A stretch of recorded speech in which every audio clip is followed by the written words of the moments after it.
तो दोस्तों, कैसे हैं आप सब। आज की हमारी कहानी है बहू की हैसियत। एक भी सामान ढंग का नहीं दे रखा जो हमारे घर में रखा जा सके। कपड़े लत्ते भी ऐसे दिए हैं कि सारे रिश्तेदारों के सामने हमारी नाक कट गई।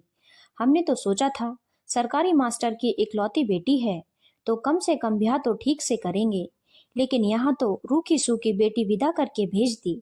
जब हैसियत नहीं थी हमारे जैसे बड़े घर में बेटी ब्याहने की, तो पता नहीं ये लोग बड़े घर में बेटी ब्याहने के सपने क्यों देखते हैं। सुधा देवी का पारा बहू का सामान देखकर सातवें आसमान पर चढ़ा हुआ था। जब से अर्चना ने बहू के रूप में सुधा निवास में कदम रखा था, तब से हर पल उसे कोई न कोई ताना सुनाया जा रहा था। सास का सुनाना तब और ज्यादा अखर रहा था जब अर्चना का पति विशाल भी चुप था। अपनी पत्नी के पक्ष में एक बार भी उसने अपनी जुबान नहीं खोली। जब कभी अर्चना उससे कुछ कहती तो बदले में यही जवाब मिलता, मैं अपनी माँ की बहुत इज्जत करता हूँ, थोड़ा बहुत सुनने से तुम छोटी तो नहीं हो जाओगी, वक्त के साथ सब ठीक हो जाएगा। सुधा जी खुद को ठगा हुआ महसूस कर रही थी, क्योंकि जिस उम्मीद से उन्होंने अपने बेटे की शादी की थी उनकी वो दहेज मिलने की उम्मीद पूरी नहीं हो पाई। जब एन फेरों के वक्त पर सुधा जी ने 4 लाख रुपए की डिमांड अर्चना के पिता आलोकनाथ के सामने रख दी, तो अर्चना के पिता ने साफ कह दिया, समधन जी, मैं एक शिक्षक हूँ और दहेज प्रथा के विरुद्ध हूँ। माफ कीजिए, मैं अपने उसूलों से नहीं हट सकता। अब इस जमाने में यदि बारात वापस लेकर जाए तो समाज में लड़की वालों से ज्यादा लड़के वालों की बदनामी होती है। दहेज लोभी कहलाना भी उन्हें पसंद नहीं था, इसलिए मजबूरी में बिना दहेज वाली बहू विदा करा कर लानी पड़ी। लेकिन इस सब का खामियाजा अब हर पल अर्चना और उसके माता पिता का अपमान करके लिया जा रहा था। हर रोज शादी में हुआ एक एक खर्चा अर्चना के सामने गिनाया जाता था। बहू के कपड़ों पर इतना खर्चा हुआ, हमने बेकार में इतने गहने बनवाए, वगैरह वगैरह।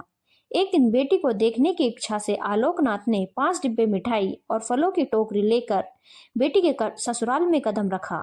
सबको पता था कि समधी जी आने वाले हैं, लेकिन किसी ने बढ़कर उनका स्वागत नहीं किया। अर्चना ने जब अपने पिता को देखा तो भागते हुए उनके पास आने लगी।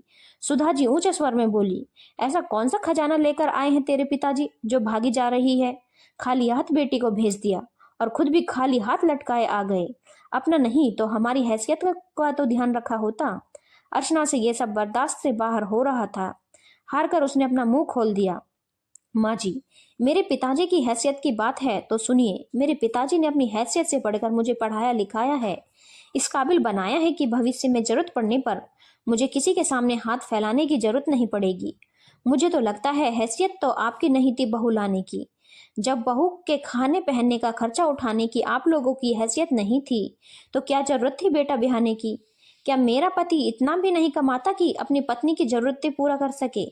बोलिए माँ जी। अर्चना की बात सुनकर सुधा जी की बोलती बंद हो गई। आलोकनाथ जी ने अर्चना को चुप कराते हुए कहा, बिटिया, हमने तुम्हें संस्कार दिए हैं, बड़ों का हमेशा मान रखना, लेकिन हक की बात जरूर बोलना। अब ये तुम्हारा परिवार है, इसलिए पूरे मन से अपना कर्तव्य निभाना। और हाँ समधन जी, मैं अपनी सबसे बड़ी पूंजी अर्चना के रूप में आपको सौंपी है। हाथ जोड़कर आपसे विनती है कि इसे दिल से स्वीकार करें। रही बात दहेज की, तो वो तो मैं ना कभी दूंगा और ना ही लूंगा।